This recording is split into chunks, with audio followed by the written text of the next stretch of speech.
Heyo everybody, Haku here with my first review, my review of episode 1 of Taboo Tattoo, and holy crap, my expectations were that it was gonna maybe be alright. I'd heard some good things, but holy crap, this was like really freaking good, like unexpectedly kind of amazing. I'm not gonna say it's like the best thing I've ever seen or anything, but it was really freaking good. So I'll talk about it part by part and then give the general thoughts at the end. Because while mostly I thought it was amazing, there are a few little things that were a little bit off to me. But very beginning we get this girl shooting this dude in an alley. And a little after that we see the main character guy in a fist fight with some thugs, beating them up and chasing them off to help this old man out. And the old man gives him a magical tattoo, and then bam, we jump to the opening. And the opening really gets me hyped for this series, because it's a really good opening. And you know I'm a sucker for a very good opening. But moving on past the opening, when we get back, we get some bouncing titties and somebody running with toast in their mouth, so you know it's anime time. And what happened? Oh yeah, after that we get the chick that shot the guy shows up, face palms the dude running with the toast, shreks him a little bit, and we go from there on into the classroom and some more introduction, where we find out like the two big world powers right now are a country called Selenistan, at least I think that was the name, and America. And America and Selenistan, they're these big world powers, and they are not having very good relations with one another. And apparently the tattoo is some secret American weapon. So the girl meets our main character dude again and steals his phone, runs off with it, and leads him into a fight. And the fight sequence, holy crap, the fight sequence is just absolutely amazing. Like, I'd say that's the height of this anime. Like, just from seeing one episode, the fight sequences are just brilliant. Like, the way they're choreographed out and the way it was just all, the angles and everything they had, it felt really high detail, and it felt like a lot of work was put into it. I'm not a huge fan of the computer animation, but it didn't seem like they overused it like, say, the current Berserk anime did. But it seemed like it was a pretty good balance, and it honestly looked pretty nice throughout most of the episode. The only few parts that I thought looked bad were like when there were a bunch of crowds and stuff, and it was like noticeably different animation.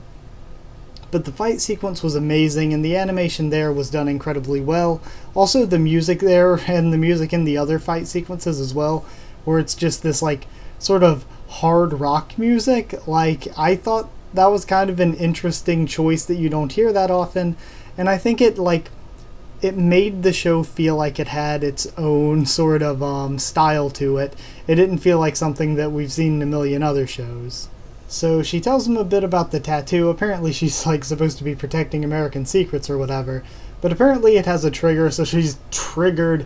And once triggered, and Chalk is her trigger. Chalk is her trigger. And yeah, once she is triggered by Chalk, she can create condensed air bombs. And that's her power. That's her tattoo's power. So yeah, that's our... You know how a lot of shonen, and I know this is a seinen, but how a lot of anime have their random power? This is this universe's random power, is the tattoo power. And that's hers.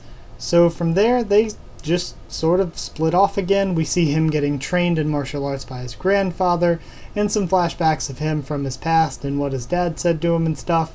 So, a little odd, I'm not gonna lie, like the way it's set up and how fast-paced and jumpy it was, but all's well that ends well. I don't know, like, it ended up being okay and being good.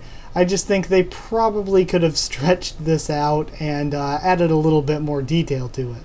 So we find out Tom and Izzy are American spies, and they're now watching Akatsuka at school.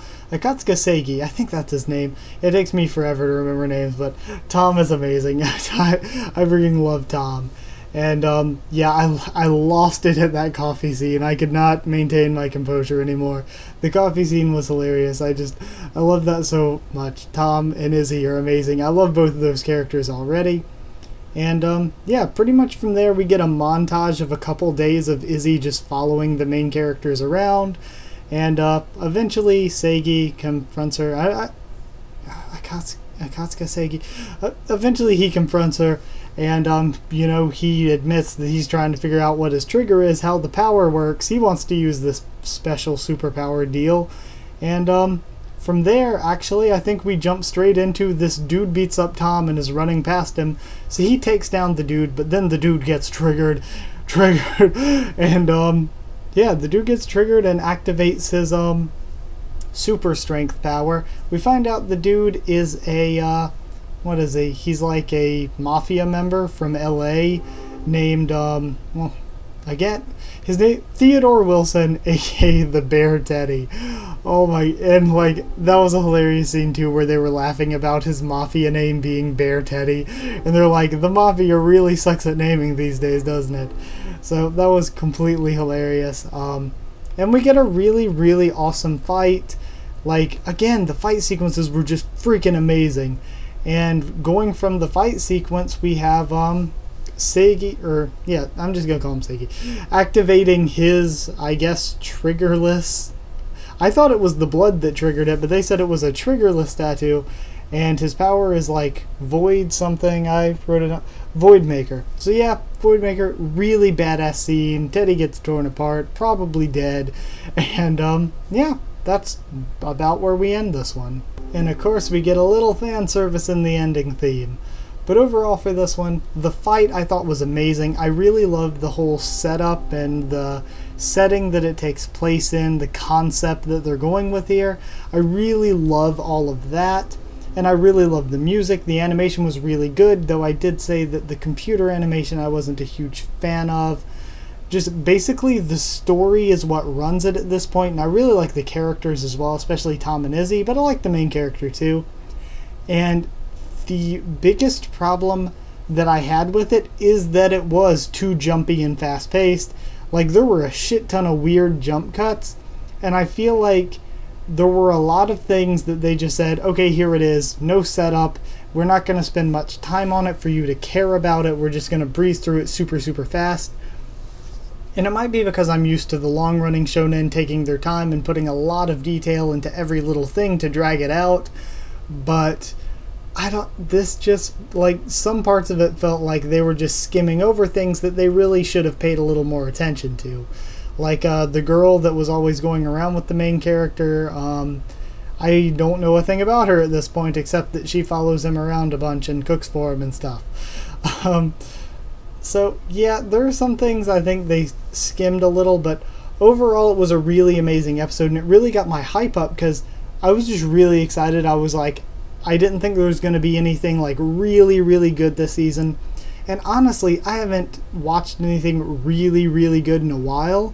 But this season, I already think that Taboo Tattoo and 91 Days could end up being some of my favorite things I've seen since Madoka Magica or Full Metal Alchemist Brotherhood.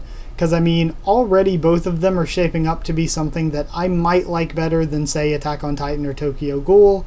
Already, I'd say I probably like them a bit more than Tokyo Ghoul.